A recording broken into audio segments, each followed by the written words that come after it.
It was a crisp autumn evening in Port Haven, Oregon. The cul-de-sac was quiet, the kind of suburban stillness broken only by the rustle of leaves and the distant bark of a dog. At precisely 7:14 p.m., the Greyson family, Thomas, the stoic civil engineer with a reputation for precision, Eleanor, his warm and radiant wife, and their two children, Amy and Daniel, were last seen alive. They stood on their front porch, waving politely to a neighbor as though nothing in the world was amiss. To the outside world, they were the model family, punctual churchgoers, PTA regulars, tireless volunteers at local shelters. They embodied stability, kindness, and order. But within 24 hours, their perfect image would shatter. When the Greysons failed to appear at Sunday service, concern rippled through the congregation. Calls went unanswered. By Monday, Eleanor's sister arrived for a planned visit and found the house locked tight. The family dog was starving in the backyard, whining pitifully. Dinner plates remained on the table, food untouched, as though the family had been plucked from existence mid-meal. There were no signs of forced entry.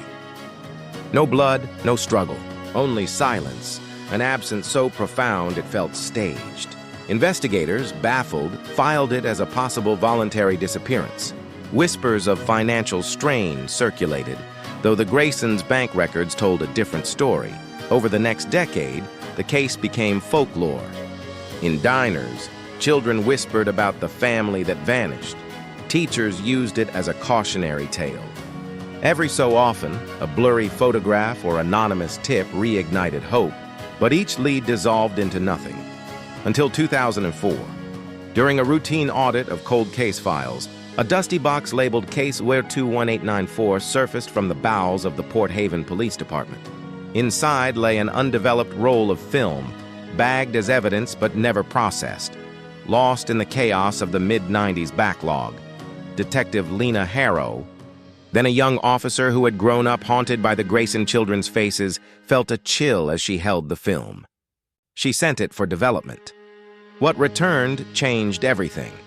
The first frames were ordinary: birthdays, beach trips, Amy's piano recital. But the final three were different. The Greysons sat rigidly on their living room couch, their smiles brittle, their eyes wide with fear. Behind them loomed a man in a ski mask.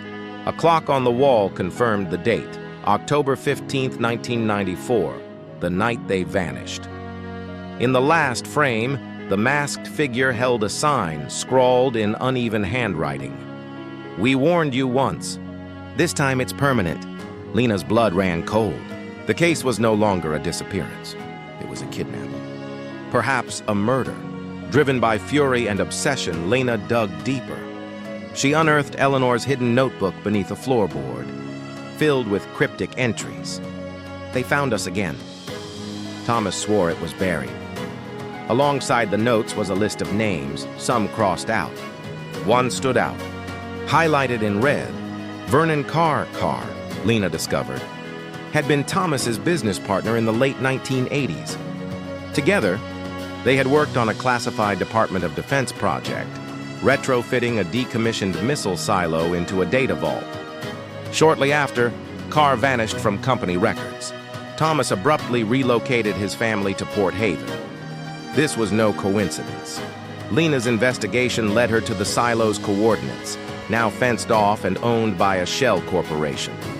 With a drone, she captured chilling images, food wrappers, bedding, and among the debris, a torn family photo of the Greysons. Before she could probe further, private security intercepted her. She was detained, her drone confiscated. When she returned home, her apartment had been ransacked. Only her Greyson files were missing. Fearing for her life, but unwilling to stop, Lena leaked the photographs to an independent journalist. The story went viral, forcing federal agencies to respond. Under public pressure, the FBI excavated the silo. What they found horrified the nation. In a sealed chamber lay the skeletal remains of Eleanor and the children, identified by dental records and clothing fragments. Beside them, a note in Thomas's handwriting: "I had no choice. They said one must stay behind to save the others. I made the deal. I failed." The revelation ignited a national scandal. Whistleblowers confirmed Thomas had stolen a classified prototype, its nature never revealed, and was hunted by a rogue splinter group within the agency. He had bargained for his family's safety, but when he refused to surrender the prototype, they were all punished. Thomas's body, however, was never found. For years, rumors swirled. Some claimed Thomas had been executed. Others believed he had gone underground, living in exile. Then, in 2011, a letter arrived at Lena's desk. No return address. Inside was a photograph of an older Thomas, standing on a remote mountain trail in South America. On the back, scrawled in the same hand as the note in the silo, the Grayson case became a national obsession, spawning documentaries, books, and films. Yet no resolution ever came. Only Lena, now head of the Cold Case Division, refused to let it rest. Every October 15th, she returned to the abandoned Grayson home, laying fresh flowers on the doorstep. She waited year after year for Thomas Grayson, wherever he was, to finally come home. Even if only in death,